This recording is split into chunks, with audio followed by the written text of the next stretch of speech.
Welcome to the September quarterly infrastructure video, where I'm delighted to be joined here by Portfolio Manager Ben McVicar. Welcome, Ben.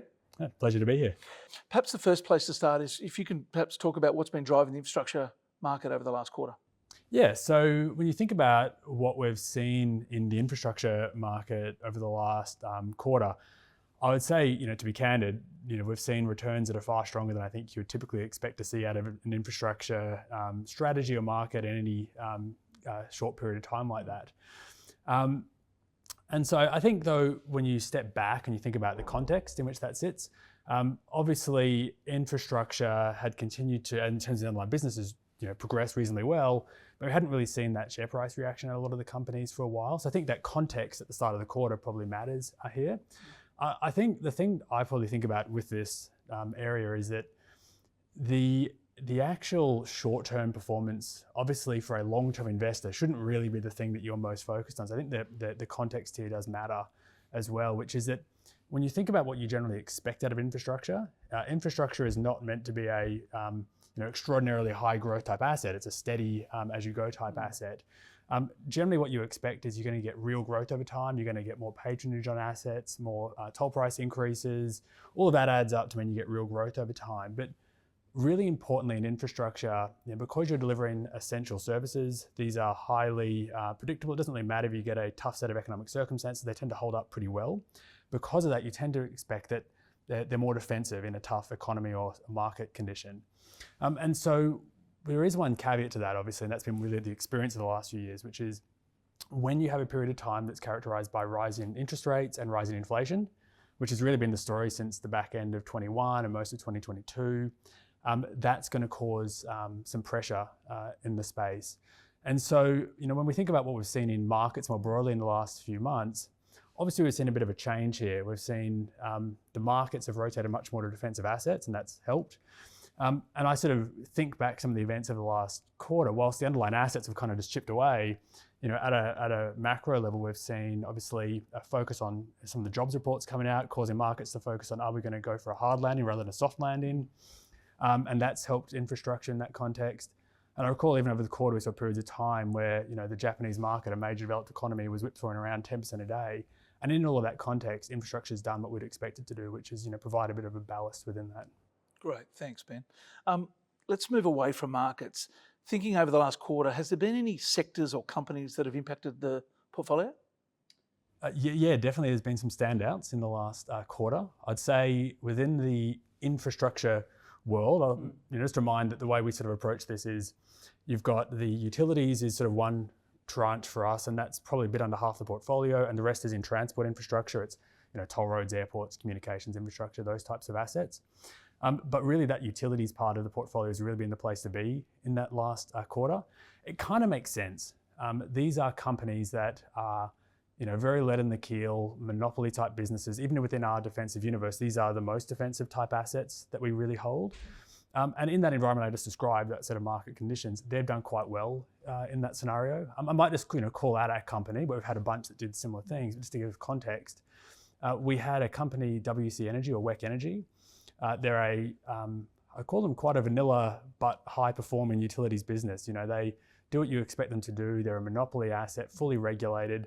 They typically grow and compound their earnings, develop their dividends, but at the same time, this is a business that typically exceeds expectations with the market. That was a business that over the quarter was up over 20%.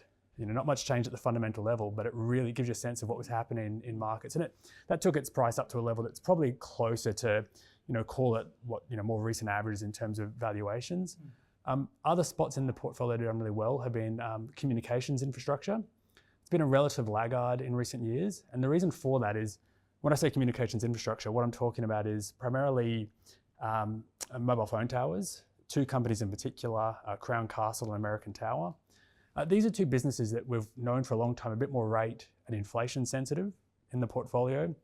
That is because these are contractor businesses, they steadily grow their earnings, but you have limited ability to pass through higher rates for inflation. And so they suffered more as those two macro variables went up.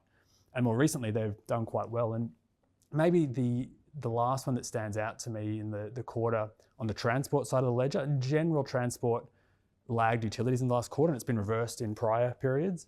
But one that stood out here was Norfolk Southern. They're a freight rail business. They operate on the East Coast, very competitively advantaged, attractive business. In prior quarters, they've been, or I should say in this year, management there has been running into effectively activist investors who've been trying to oust the executives there. They survived that. And then during the most recent quarter, they had some good quarterly results. And then we also saw the CEO, who having just survived, ended up being taken off the board and was removed, and their contract was terminated with cause. And off the back of that, believe it or not, the share price has done quite well, and that's been a larger rail position that we've held. So I could obviously go into a lot of more detail about all this, but it gives you a sense of some of the things that are underneath the hood driving performance the last few months. Great, thanks, Ben. Obviously, with the US election being just around the corner, what are the possible impacts on infrastructure that the scenario or the outcomes could have? Yeah, it's obviously that's a question that comes up a bit at the moment in infrastructure. And when we think about this election, obviously you can't even open a paper anywhere at the moment without getting something about this election. Obviously, it's big news.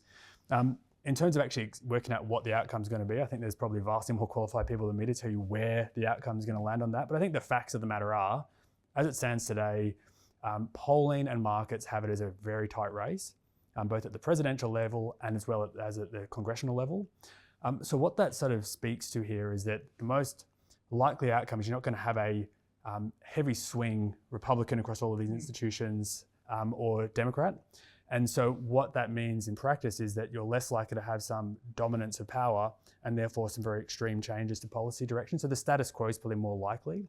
So when we think about the outcomes of what these results could actually mean in our space, really, because we're not going to get a strong swing one way or the other from our perspective, it could happen, but it seems less likely.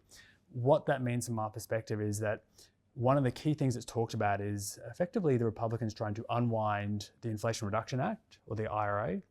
The IRA is a key piece of Biden policy, and why do we care? It's because within that, it's got a whole suite of effectively tax incentives that relate back to renewables. And so that's obviously a benefit for a lot of the utilities in the portfolio. So first and foremost, do we think it's going to come off? It's probably unlikely because the politics here is messy. The reality is a lot of the funding from there actually goes into Republican states. So it's not really in the Republicans' interest to remove that. So it is a political mess to try to do something like that. But even if we take a scenario where they do unwind it, what I'd say is that these are utilities businesses that have got a lot of growth drivers. The incentive to build some additional renewables helps, but it's not the entire game. And in fact, these same utilities grew and invested healthily during the prior Trump administration. So if anything, you lose a little bit of a tailwind, but it's not a game changer. So we watch this, we're interested, but I sort of keep in the back of mind that these are businesses that have operated for many, many decades and through many different administrations. And these things are going to change from time to time, but I don't think it drives the entire investment case. Yeah, no, thank you, Ben. Just thinking more broadly about the current economic landscape, what's your outlook for infrastructure from here? So in terms of the outlook for infrastructure, you can almost break that up into a couple of different pieces. On one hand, you can think about the fundamentals.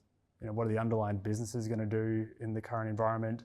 The second piece being, what is the share price or market outlook? So I'll take the first one because in a sense, that's kind of the easier one. These are, as it's talking about right at the outset, these are very defensive businesses. You're not as reliant upon what the economic conditions are. You are somewhat linked to it, but far less than typical industry and businesses out there. You are more defensive, you're an essential service. So what you'd expect in that environment is you're going to continue to see, I think, most reasonable economic outlooks, you're going to see some growth and continued performance from these assets. On the other hand, on the share price sort of market outlook, obviously that's a really difficult one to predict over short periods of time. But I think if you step back and actually just think about where we're calibrated at the moment and where we sit, valuations look from on our analysis pretty reasonable and not demanding at current interest rate settings. So to the extent that we don't see another spike in rates or inflation, you're well positioned to deliver what you think to be a reasonable rate of return out of infrastructure going forward. And to the extent that rates fall, as I think is probably a reasonable outlook as well, you're poised to do probably that plus a bit better, I would have thought. So I think the outlook from here is quite different to the last few years we've just been through in terms of the inflation and interest rate spikes we've seen. To the extent that's not repeating in the forward vision, I think that kind of changes the outlook in a more positive way. Great, thanks Ben, and thank you for watching. As always, feel free to share with any clients or colleagues.